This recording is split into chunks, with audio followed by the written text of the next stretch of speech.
Welcome to the Chronicles, told by the Chronikle. Cases of the missing, murdered, and unsolved. I'd like to thank everyone for watching today, and don't forget to head over to thecertifiedroracle.com where you'll find source information for today's episode. And be sure to hit that like and subscribe button so you never miss a case. Let's get started with Chronicle number 35, the Aaron Cody Stepp case. The year was 1997. Tamagotchis, Tickle Me Elmo, and Talk Boy Jr. were flying off the shelves. Snapple, Sobe, and Arizona iced tea in all the flavors were what everyone was drinking with their Hot Pockets and molten lava cakes. Take a load off and watch some Johnny Bravo and King of the Hill before going to bed. For one mother, she longed to do these things with the son who vanished while she was away. Now she may never get the chance. Aaron Cody Stepp, who went by Cody, was a bright blue-eyed, blonde-haired little boy. He was 3 foot 2 inches and weighed 39 pounds. His mother, Robin, was in and out of jail, but loved her son just as any mother would. He was her world, and she was trying to fix hers so Cody could come back to her and be the family Robin longed for. Cody was living with his Aunt Mickey and maternal grandmother Janice in Columbus, Ohio. Mickey was awarded legal custody of Cody in 1996. Robin, Cody's mom, had a history of drug abuse, prostitution, and petty theft, which caused her not to focus much on Cody. When she went back to jail for 17 months is when the judge granted legal and physical custody to Mickey. Robin was hopeful when she got out she was going to stay clean and get her son back. On March 11th, Mickey decided to go to the store because she allegedly wanted some potato chips. Mickey assumed that Janice was watching Cody, as he was said to be playing in the backyard of the home next to theirs at 220 Hozak Street. Mickey and Janice and Cody had all previously lived there, so the home was thought to be vacant at the time. Mickey and Janice had moved to 214 Hozak Street just a few days prior. The reason for this move is unknown. I simply could not find one. It is said he was only outside in a light jacket and sweatpants, and a pair of tennis shoes. It was still quite cold in Ohio in March. It was said to be 28 degrees that day. Janice, however, thought that Cody had gone to the store with Mickey. Neither of those things had happened, and he has not been seen or heard from since. Mickey was gone less than half an hour when she returned to find no sign of Cody. Robin was getting out of jail the next day. Robin has also said it had been a year since she had seen her son, and she was very excited. While she was locked up, she would attempt to call Cody, and they would never let her talk to him. Mickey or Janice would say he was at a friend's home or he was asleep. He was 3, so I wonder how many friends did he actually have.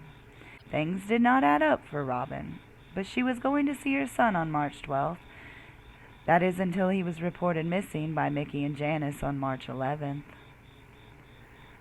Robin was released at 8 a.m. on March 12th when a friend's son came and picked her up. Robin had learned on the 11 o'clock news the night before she was released that her son was missing. When she got to Mickey and Janice's home, they had told her what allegedly had happened. Immediately, an argument ensued between Robin and Mickey, as Robin did not believe what she was telling her. The FBI would get involved fairly quickly. They, alongside the police, searched literally everywhere they could. They brought in helicopters and volunteers on foot to comb through the woods looking for any sign of little Cody. Nothing was found. The police told the media they were treating this as an abduction case, but they had not ruled out the possibility that Cody was missing as a result of a family dispute between Mickey and Robin. Noting that it was possible Mickey did not want Robin to get out of jail and get Cody back. The area they lived in was not considered a great neighborhood. There were a lot of drugs being sold and a lot of pimps and prostitutes. It was like a small Skid Row area. Around this same time, police received information that a month prior, Cody had been to the doctor to receive vaccinations. The police wanted to confirm that someone other than Mickey and Janice had seen Cody, as more information was leaning towards Cody being missing a lot longer than was reported by Mickey. The police would talk to the doctor's office and spoke to the nurse who had assumed she was giving vaccinations to Cody. When shown a picture of Cody, she said that was not the boy who was with Mickey that day. Interestingly enough, it was the neighbor's son. Mickey had asked her if the son would like to stay all night with Cody. The neighbor agreed. She would admit that to police. However, she did not give Mickey permission to take her son and impersonate Cody or receive vaccinations. I cannot find anywhere if Mickey was charged for this. A whole month before Cody is reported missing, Mickey was trying to pass someone else off as Cody. Why? Perhaps it was because Cody was already gone by then. Did they sell him, kill him, or did someone truly abduct him from the yard that day? Some of those questions the police and the general public have strong opinions on. On March 1st, 1998, the police held a press conference and said they believe Cody was dead. They did not elaborate on why or where he may be. Mickey would take 2 polygraph tests and fail both of them. Janice refused to take a polygraph at all. Robin would take a polygraph and passed hers. Why did Janice not want to take one? Did she know she was going to fail? But why would Mickey take one? Was it to prove she could beat the polygraph? Or maybe in her mind she had nothing to hide.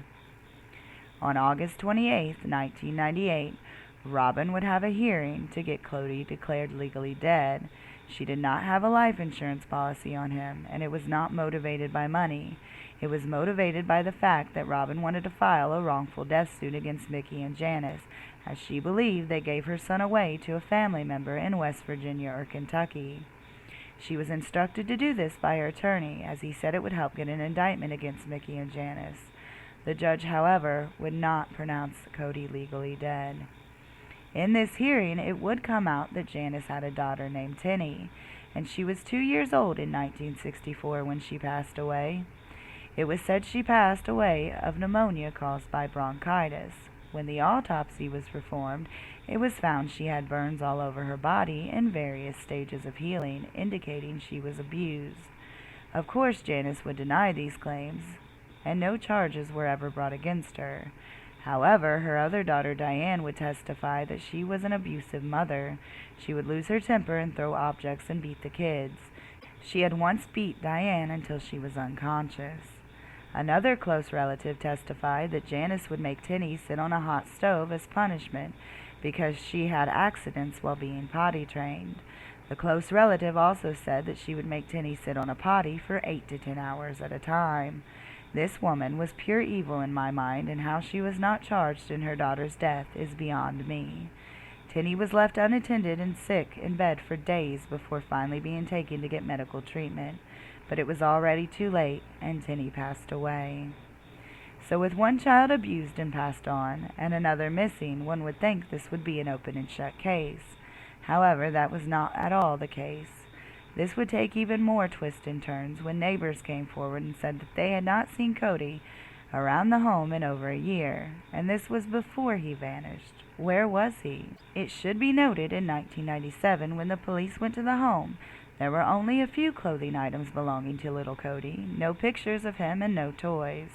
By all accounts, it looked like no children lived there. One article said there were 3 other children living there at the time. However, this has never been confirmed. Robin said she has felt that he was not with them the entire time she was locked up, due to them not letting her talk and never bringing him to visit her. The last known and confirmed sighting of Cody was in May of 1996. This is when Mickey got legal custody of him. What happened to him after this? Did they sell him to someone who could not have kids? Did an accident happen and the aunt was afraid to tell? Or was this just murder by abuse? In 2004, Mickey Stepp would die.